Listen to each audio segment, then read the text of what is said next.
Setelah tubuh spiritual Xiaoyan mendapatkan warisan iblis suci Huangquan, tablet batu segera memancarkan cahaya misterius dan simbol-simbol aneh muncul di sekitarnya. Yao Ming tersenyum, ia tahu bahwa tampaknya Xiaoyan telah berhasil mendapatkan warisan yang ditinggalkan oleh iblis suci Huangquan. Tak lama kemudian Xiaoyan membuka matanya. Ia menatap Yao Ming dan berkata, "Saudara Yao, bolehkah aku menggunakan tempat ini untuk bermeditasi?"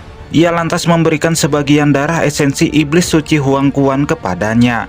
Yao Ming begitu bahagia karena dengan esensi darah itu ditambah dengan darah murni suku Piton Tanah, maka garis keturunan mereka akan menjadi lebih kuat. Sebelum memulai meditasinya, Xiaoyan juga meminta Yao Ming untuk mengizinkan Medusa berlatih di dalam danau mata air kuning untuk mengolah tubuh fisiknya. Yao Ming menatap Medusa, ia tahu bahwa gadis cantik ini juga memiliki garis keturunan ular sepertinya. Secara alami ia mengerti mengapa Medusa perlu berlatih di dalam danau mata air 9. Ia lantas mengangguk dan membawa Cailin serta dua lainnya bersamanya. Sementara Xiaoyan sendiri tetap tinggal di altar Kono Huangquan. Tidak terasa beberapa hari telah berlalu, Xiaoyan akhirnya berhasil menguasai 3 teknik serta memurnikan sedikit esensi darah yang diwariskan oleh iblis suci Huangquan. Ketika ia membuka matanya, kekuatan Doqi yang mengerikan menyebar dari tubuhnya. Robekan ruang dan tekanan yang sangat kuat membuat ruang di sekitarnya berfluktuasi. Saat ini kekuatan Xiaoyan telah meningkat ke doseng bintang 2. Xiaoyan menatap ke arah kejauhan dan bergumam, seharusnya Cailin juga telah menyelesaikan pelatihannya. Xiaoyan segera terbang menuju danau mata air kuning. Di sana sudah ada Xiao Yixian dan juga King Lin. Xiaoyan menanyakan apakah Cailin sudah menyelesaikan pelatihannya. Kedua gadis itu menggelengkan kepalanya. Tiba-tiba saja permukaan air danau segera bergejolak. Seakan-akan sesuatu yang sangat kuat akan keluar dari dasar danau. Energi spiritual murni menyebar ke segala arah bersamaan dengan sosok Piton 9 warna yang terbang ke langit. Awan petir segera muncul memancarkan aura yang menakutkan. Piton 9 warna ini meraung melepaskan energi petir dari langit sebelum akhirnya berubah menjadi wujud Cailin. Xiaoyan menatap Cailin dan tersenyum. Ia dapat merasakan bahwa kekuatan Cailin telah mencapai setengah langkah doseng. Cailin memberitahu bahwa ia mendapatkan sebuah warisan di kedalaman dasar danau. Itu adalah tempat terlarang yang sangat menakutkan. Jika bukan karena tubuhnya telah berevolusi menjadi Piton 9 warna, maka dirinya tidak akan bisa memasuki tempat terlarang tersebut. Namun untuk dapat memahami warisan itu, ia memerlukan beberapa waktu. Oleh karena itu, ia memilih untuk kembali ke permukaan dan akan melanjutkan pelatihannya setelah memastikan keadaan Xian dan Pulau Naga Timur tetap aman. Ketika mereka bertiga sedang berbicara, tiba-tiba seorang utusan dari Yao Ming memberitahu bahwa mereka bertiga dipanggil oleh Yao Ming untuk menemuinya di istananya. Sementara di dalam istana suku Piton sendiri, Yao Ming tampak mondar-mandir menunggu kedatangan Xiaoyan. Tak lama kemudian, Xiaoyan akhirnya tiba di istana. Yao Ming sangat kagum ketika merasakan aura yang sangat kuat dari tubuh Xiaoyan dan 3 gadis di belakangnya. Padahal mereka hanya berlatih selama beberapa hari di sana.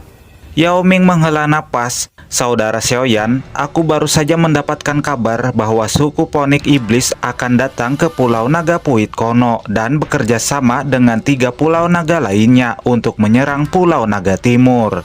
Xiaoyan begitu marah ketika mendengar informasi tersebut. Sementara Cailin ia begitu mengkhawatirkan keadaan Jian.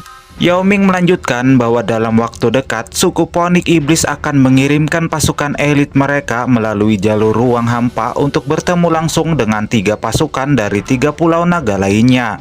Namun pasukan elit dari suku Ponik Iblis ini tidak bisa diremehkan, karena mereka dipimpin oleh 3 orang kuat yang berada di ranah doseng.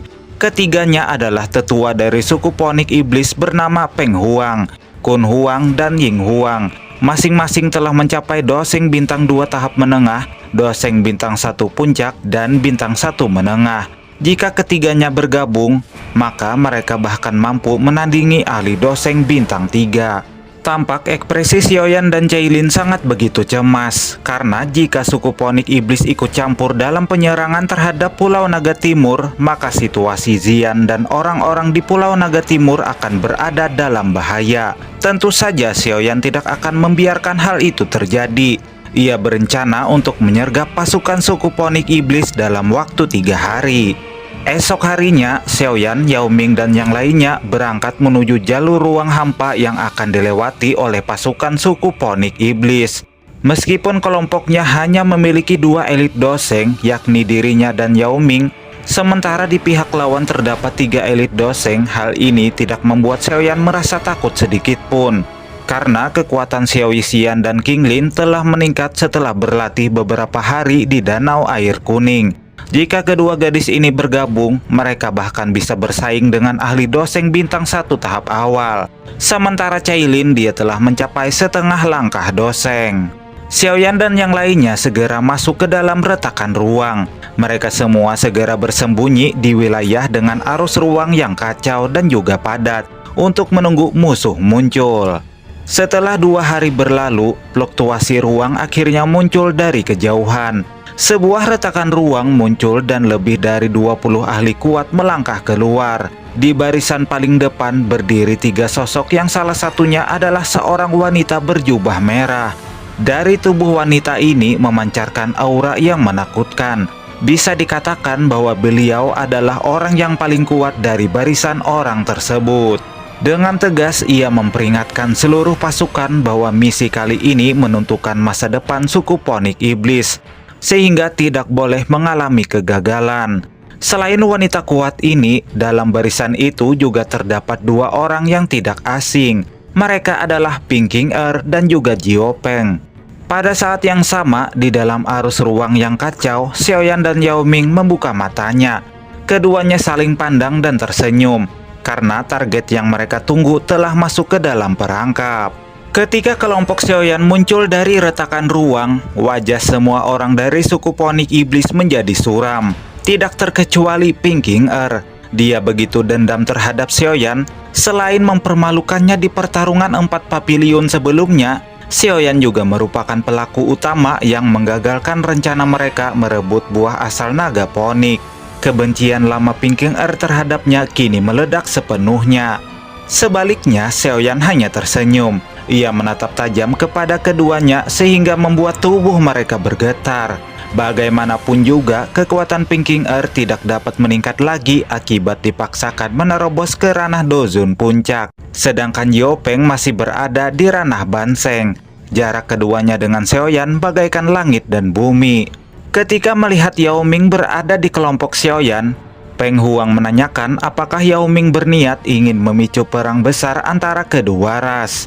Yao Ming tertawa dan membalas, "Aku diminta untuk membantu Pulau Naga Timur. Aku sama sekali tidak takut dengan ancaman suku Ponik Iblis kalian." Xiaoyan menyarankan agar kelompok suku Ponik Iblis segera berbalik arah. Jika tidak mendengarkan saran itu, maka pertumpahan darah tidak akan bisa dihindari. Namun Ying Huang justru tertawa dengan nada mengejek. Ia mengatakan bahwa 3 pulau naga kemungkinan besar telah mengepung Pulau Naga Timur. Ketika Xiaoyan dan yang lainnya tiba di sana, yang tersisa hanyalah puing-puing kehancuran. Xiaoyan mengepalkan tangannya, doki yang mengerikan menyebar dari tubuhnya. Di setiap langkahnya menciptakan retakan ruang yang tak terhitung jumlahnya. Peng Huang dapat merasakan bahwa Xiaoyan berniat akan menyerang sehingga ia memerintahkan 2 rekannya untuk menghabisi Xiaoyan. Pertempuran besar pun meledak seketika. Yao Ming tertawa dan menghadang Peng Huang. "Lawanmu adalah aku." Benturan serangan 2 elit doseng mengguncang kehampaan, menciptakan gelombang energi menakutkan yang menyebar ke segala arah. Sementara Xiaoyan dengan gerakan satset, dia dapat dengan mudah melepaskan serangan ke tubuh Kun Huang. Ekspresi Kun Huang berubah suram. Yin Huang begitu terkejut dan segera muncul di samping Kun Huang. Keduanya saling pandang dan menyadari satu hal yang sama, bahwa Xiaoyan bukan ahli yang dapat dihadapi sendirian. Oleh karena itulah mereka langsung bekerja sama melepaskan serangan dari 2 arah. Ying Huang melepaskan serangan berupa cakar raksasa yang mengandung kekuatan mengerikan. Sementara Kun Huang melepaskan serangan kabut yang membentuk beberapa pusaran aneh. Ini adalah teknik pertahanan terkuat miliknya. Di bawah tekanan serangan dua elit Doseng itu, Xiaoyan hanya tersenyum. Dia menunjuk jarinya ke atas. Tiba-tiba saja sebuah jari raksasa muncul di langit, memberikan tekanan yang sangat kuat. Ini adalah teknik jari Huang Quan. Jari raksasa ini langsung menghantam cakar raksasa milik Ying Huang. Xiaoyan tidak berhenti, dia mengarahkan telapak tangannya ke bawah. Dalam sekejap, telapak tangan raksasa muncul menghantam kabut hitam milik Kun Huang. Dalam waktu bersamaan, serangan kedua elit Doseng itu dapat dipatahkan oleh Xiaoyan. Xiaoyan memerintahkan tetua Ming dari suku ular dan yang lainnya untuk menyerang kelompok dari suku Ponik Iblis. Tanpa perlindungan elit Doseng, tentu saja kelompok Pinking Er langsung kocar-kacir di bawah terjangan tetua Ming yang merupakan ahli setengah langkah Doseng. Melihat anggotanya telah dikalahkan, Ying Huang dan Kun Huang meraung marah. Keduanya memancarkan aura yang mengerikan, membentuk burung ponik raksasa. Menyadari kedua orang itu akan menyerang dengan kekuatan penuh, Xiaoyan segera mengaktifkan Tatu Klan Xiao. Aura di tubuhnya melonjak tajam. Saat ini kekuatannya hampir setara dengan Doseng bintang 3. Ia melepaskan serangan tangan raksasa yang langsung melesat ke arah Ying Huang dan Kun Huang. Satu serangan itu langsung membuat kedua elit Doseng tersebut terluka parah. Dengan langkah 3000 petirnya, Xiaoyan langsung menangkap dan menyegel Doki di tubuh keduanya, sehingga mereka berdua tidak dapat memberikan perlawanan sedikit pun. Tidak hanya dua tetua itu, Xiaoyan juga menangkap Pinking Er dan ahli lain dari suku Ponik Iblis. Dengan suara lantang, ia meminta Peng Huang untuk segera menyerah. Di kejauhan, Peng Huang dan Yao Ming yang masih bertarung begitu terkejut setelah mendengar kata-kata Xiaoyan.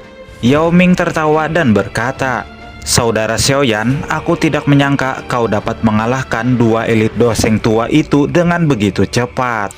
Xiaoyan menatap Peng Huang selaku tetua agung suku Ponik Iblis. Tanpa basa-basi, ia memerintahkan agar suku Ponik Iblis tidak ikut campur dalam perang yang terjadi di wilayah Naga Puit Kono. Sebagai jaminan, ia membawa serta dua tetua Doseng itu bersamanya dan berjanji akan melepaskan keduanya setelah urusan di Pulau Naga Timur selesai. Meskipun sangat marah, Peng Huang tidak punya pilihan lain selain menuruti perintah Xiaoyan. Bagaimanapun juga, jika suku Ponik Iblis kehilangan dua elit Doseng, jelas akan sangat merugikan mereka. Setelah mengalahkan kelompok dari suku Ponik Iblis, Xiaoyan dan yang lainnya segera menuju Pulau Naga Timur. Dalam perjalanan, sebelum sampai di batas wilayah Pulau Naga Timur, Xiaoyan meminta semua orang untuk berhenti sejenak, karena dia merasakan aura yang begitu familiar. Di kejauhan tampak telah terjadi pertarungan. Xiaoyan secara alami mengenali He King dan juga tetua Juli, sedang dikeroyok oleh pasukan 3 pulau naga lainnya. Bahkan He King begitu dipermalukan dengan kepalanya diinjak dan ingin dihancurkan oleh seorang tetua dari Pulau Naga Barat. Tetua ini berada di ranah Banseng tingkat tinggi. Ketika dia ingin melepaskan serangan mematikan kepada He King, Xiaoyan dan yang lainnya muncul. Xiaoyan menatap tajam dan berkata, 3 pulau naga memang tidak tahu malu, bahkan hanya berani dengan mengandalkan jumlah. Tetua Zuli dan He King begitu terkejut ketika mendengar ada yang datang. Namun secara samar He King menyadari bahwa pemuda ini adalah Xiaoyan. Sementara tetua Zuli, ia langsung menyuruh Xiaoyan pergi untuk menyelamatkan diri. Namun Xiaoyan hanya tersenyum. Sementara tetua dari Pulau Naga Barat begitu marah karena bocah manusia seperti Xiaoyan sangat begitu berani bertindak arogan di wilayah suku naga. Dengan cepat ia menyerang Xiaoyan. Namun Xiaoyan dapat dengan mudah menghindari setiap serangannya. Meskipun kelas Doseng dan Banseng sangat dekat, namun dari segi kekuatan keduanya sangat jauh berbeda, bagaikan langit dan bumi. Dengan sekali hantam, tubuh tetua Pulau Naga Barat itu langsung hancur menjadi debu, sehingga membuat semua orang begitu terkejut. Pasukan dari 3 pulau naga lainnya langsung kocar-kacir melarikan diri. Sementara tetua Zuli, ia dapat merasakan bahwa kekuatan Xiaoyan telah berada di tingkat Doseng. Adapun He King, ia tidak menyangka bahwa pemuda lemah yang dulu ia selamatkan kini telah menjadi ahli yang sangat kuat.